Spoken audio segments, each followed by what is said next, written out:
Okay, this video is called the Vico Tytler Cycle of History. All right, so we start out with, I'm just showing you this picture of a magnificent civilization. You could call this the apex of civilization. It's painted by Thomas Cole. He's of the Hudson River School of Painters around 1836.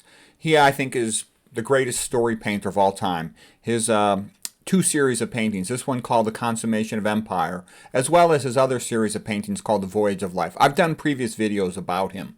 He's magnificent. The other greatest story painter of all time would probably be, of course, Michelangelo in the Sistine Chapel.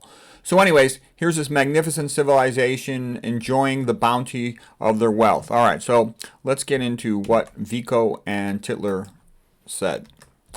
So this is Giambattista Vico. He was an Italian historian, like in the 1700s, and this is Alexander Tytler from the 1700s, early 1800s. And we'll start out with what Vico had noticed. Vico had noticed in other previous civilizations, they'd often go through an age of the gods, so to speak, when they were very religious, and then an age of heroes when they were very brave and courageous. And this would produce a free country. Often they had been victorious in war. It had produced a free country, and the people were hardworking, very religious, and they built up a very successful society. And then they started to become decadent, and society fell apart. So here's a quote by Vico. "The nature of people is at first crude, then severe, then benign, then delicate, finally dissolute. Once reason becomes skeptical and critical, it eliminates superstition and religion. However, it was this superstition and religion that had created the energizing philosophy that was the glue that held society together and led to social cooperation. And it was this social cooperation that had enabled civilization to emerge in the first place. The energizing philosophy is then replaced by a barren intellectualism, and the society will fall into decadence and collapse or be overrun from without. What follows is a new barbarism. The society will not restore itself until it reestablishes its faith in God." So he had seen, again, what had happened with the ancient Greeks, and then a similar pattern with the ancient Romans, and then he saw that the Catholic Church had sort of reestablished an age of the gods and civilization at the end of the Roman Empire. And then there was the age of heroes with chivalry, men like King Arthur, men like King Charlemagne, who promoted education, working with Alcuin and whatnot. But that he felt that around his day in the late 1700s, that society was falling into this vague intellectualism, like with Descartes, for example, trending almost towards atheism and, the so-called Enlightenment, which is a bogus name. And he saw that this was potentially going to lead to the collapse of Christendom. Okay. Now, Alexander Tytler was a Scottishman. Vico was an Italian guy, and he was a professor of the ancient Greeks and Romans. And some of the things that he'd noticed, of course he'd read, Plato's Republic and whatnot, and about what a disaster democracies are. America, by the way, was not meant to be a democracy. If somebody tells you that, most of the time they don't know what they're talking about. Other times they're intentionally lying to you. America was meant to be a republic.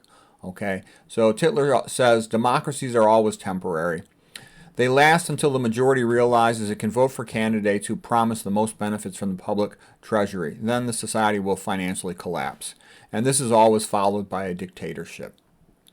The average age of the world's greatest civilizations has been about 200 years. And these nations always progress through the following sequence. From bondage, here's bondage right here, to spiritual faith. From faith to great courage. They fight for their freedom and they're brave and they win. Okay, from courage to liberty. Now they are free. Their liberty enables them to focus on working and productivity, and they become very prosperous. There is a time of abundance in the country.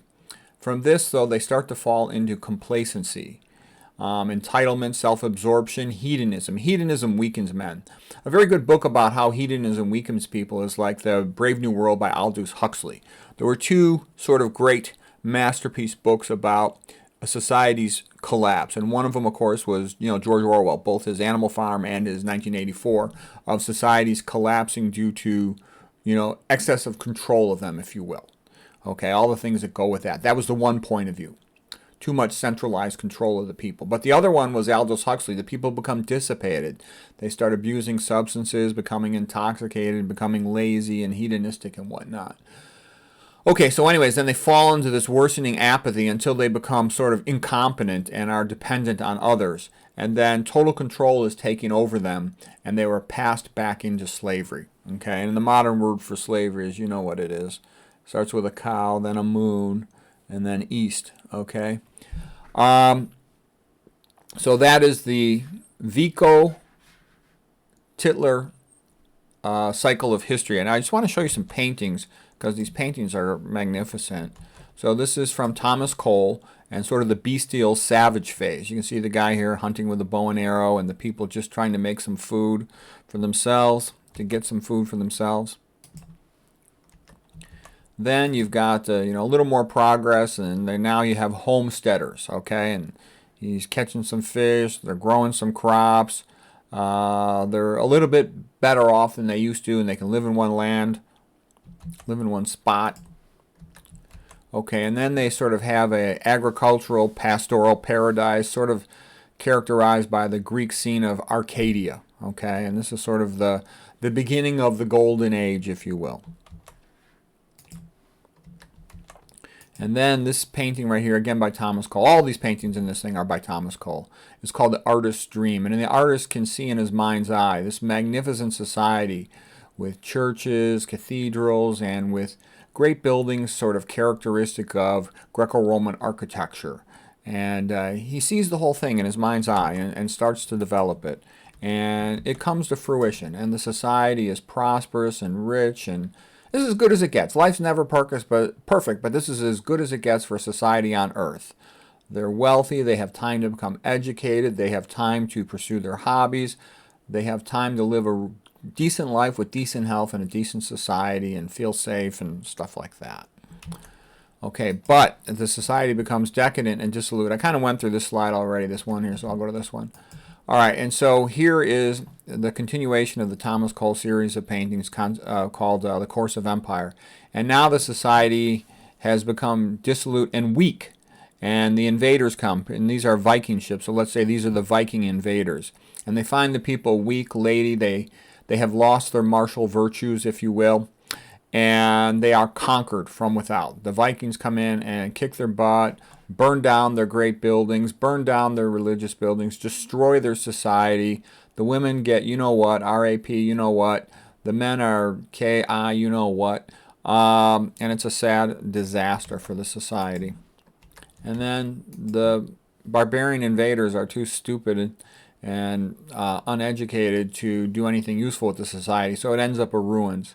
And that is the course of history, according to Giambattista Vico and Alexander Tytler. So USA seems to be in this last, second to last step phase, seems to be where USA is at. And remember what Vico said. He said it is only a return to God, to reestablish religious values that a society can hold together and be successful. Because you can remember what the word religion means. It means relegare, legare, the Latin. Legare is to ligate, to tie together, to tie a people together, to unify them so they can cooperate together and work together. If the peoples don't cooperate and there's a lot of crime and bad behavior, society can't function adequately, and everybody's so scared and fearful that everybody's poor. Okay, you look at a neighborhood. If a neighborhood is violent, then everyone is poor in that neighborhood. The stores can't stay. They all go broke, so they all leave.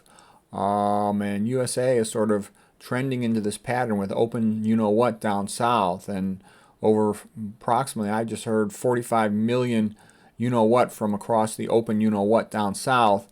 And some claim that they're all going to VOTE and worse than that. So hopefully America will restore its religious values and come back to prosperity and healthy communities.